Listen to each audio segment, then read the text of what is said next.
L'effort principal commence avec ces paroles du Christ. Si tu désires prier, entre dans ta chambre et quand tu auras fermé la porte, prie dans le secret ton Père qui te voit dans le secret. C'est tiré de chapitre Matthieu, verset 6. Cette chambre intérieure est double, à la fois extérieure et intérieure, matérielle et spirituelle. Le lieu matériel est fait de bois ou de pierre. Le lieu spirituel est le cœur ou l'esprit. Saint Théophylacte interprète le mot « chambre » comme signifiant la pensée secrète ou la vision intérieure. La cellule matérielle demeure toujours fixe en un même lieu, mais la cellule intérieure, on la porte en soi où qu'on aille. Là où l'homme se trouve, son cœur est avec lui.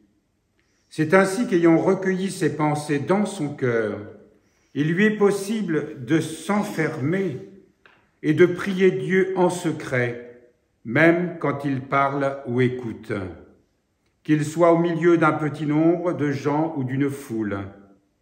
La prière intérieure, quand elle entre dans l'esprit de l'homme, lorsqu'il est avec d'autres, n'a pas besoin du concours des lèvres. Il ne lui faut ni mouvement de la langue, ni son de la voix. Et la même chose est vraie quand on est seul. Tout ce qu'il faut, c'est élever son cœur vers Dieu et descendre profondément en soi-même. Et cela, on peut le faire partout. C'est là une œuvre, nous l'avons déjà dit, absolument essentielle. Comment entrer dans cette chambre intérieure? Comment descendre dans son cœur? Comment rassembler ses pensées, se tourner vers le Seigneur et paisiblement converser avec lui dans une prière simple comme la prière de Jésus? Nous voyons combien notre prière est souvent extérieure. Nous prions la prière de Jésus, nous récitons le chapelet marial, nous chantons les offices. C'est une prière qui est évidemment essentielle, importante, parce qu'elle permet de canaliser nos pensées. Mais elle reste très souvent une prière extérieure. Elle n'est pas cette prière intérieure dont nous parle ce matin ce livre. Il est absolument indispensable de réserver chaque jour un temps où on pourra se donner à cette œuvre, à cette ascèse. Rassembler ses pensées dans son cœur à travers une prière simple comme la prière de Jésus. Avec le temps, nous pouvons avoir notre propre formule. Cette formule, c'est l'Esprit Saint qui nous la donne. Ce n'est pas nous qui l'inventons. Mais elle sera forcément très semblable à la prière de Jésus. Cette formule que nos pères nous ont donnée, « Seigneur Jésus-Christ, Fils de Dieu, aie pitié de moi, pécheur ». Peu à peu, notre cœur se remplit de compassion, d'amour, d'adoration pour le Seigneur. À mesure aussi qu'en même temps, nous avons conscience de notre pauvreté spirituelle, conscience de notre pauvreté humaine, de notre péché, de l'impossibilité, sans l'aide de la grâce que nous avons, à nous tourner vers le Seigneur, à nous repentir. Peu à peu, le cœur se fait de plus en plus humble et avec cette humilité, un cœur de plus en plus rempli du désir d'amour de Dieu. Voilà pourquoi il est important de se retirer dans son oratoire, mais ça peut être simplement dans son lit, chaque fois que nous trouvions dans un endroit pour prier. Mais comme le dit l'auteur ce matin, eh bien, nous pouvons avoir cette prière, la maintenir dans nos cœurs en toutes circonstances. Mais nous pourrons la maintenir en toutes circonstances que si, évidemment, elle est déjà enracinée dans ces moments privilégiés. C'est une œuvre absolument indispensable. Et pour nous, membres du clergé, c'est celui qui ne prie pas n'est pas théologien. Celui qui ne prie pas ne peut pas annoncer véritablement la parole de Dieu.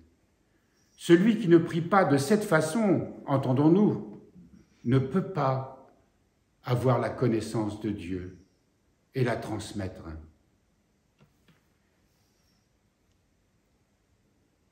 La cellule intérieure de l'homme de silence ne contient que l'homme lui-même, tandis que la cellule intérieure spirituelle contient Dieu et tout le royaume des cieux.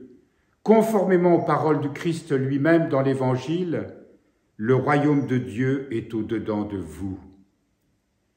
Notre cœur, et c'est là le miracle, c'est là la chose extraordinaire, contient Dieu, contient tout le royaume, contient toute la grâce de Dieu.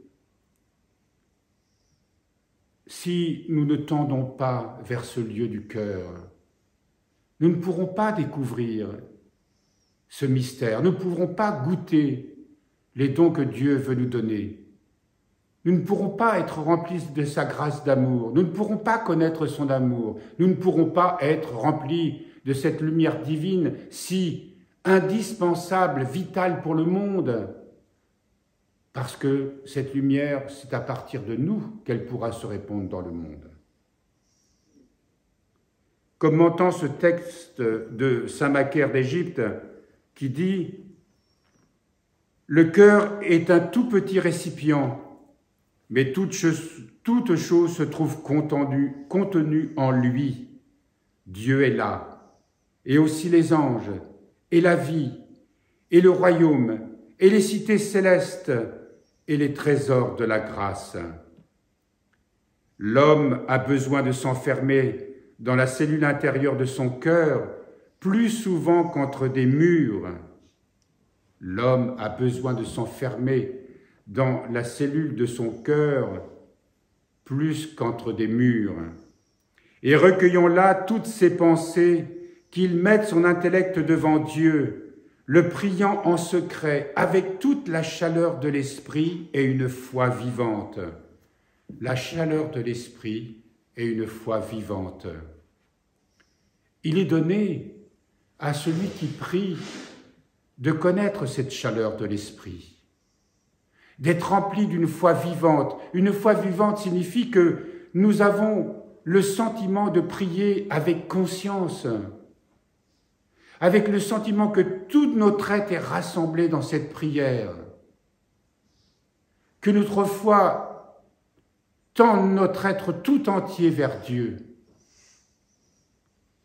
Qu'ils sont doux ces moments que le Seigneur nous accorde lorsque nous nous donnons la peine de lui demander cette grâce et de nous mettre à prier de cette façon.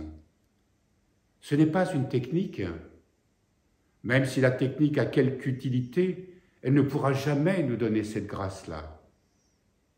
Mais un cœur humble, conscient de son péché, conscient de sa pauvreté, un cœur qui entend l'appel de Dieu, l'appel de son amour, et qui y répond même très maladroitement, mais qui encore et encore tend inlassablement vers lui, connaîtra cette chaleur de l'esprit et cette douceur de sa présence. Il connaîtra aussi ce lieu du cœur dont nous parlent nos pères, là où se trouve le Christ, là où nous pouvons le rencontrer face à face.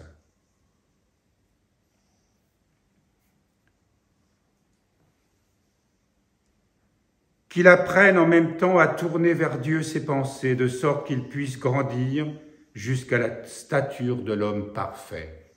Nous sommes appelés à retrouver cette perfection. Nous sommes créés à l'image de Dieu, à l'image et ressemblance. L'image demeure toujours en nous. Elle est justement dans ce lieu secret du cœur, mais nous avons perdu la ressemblance.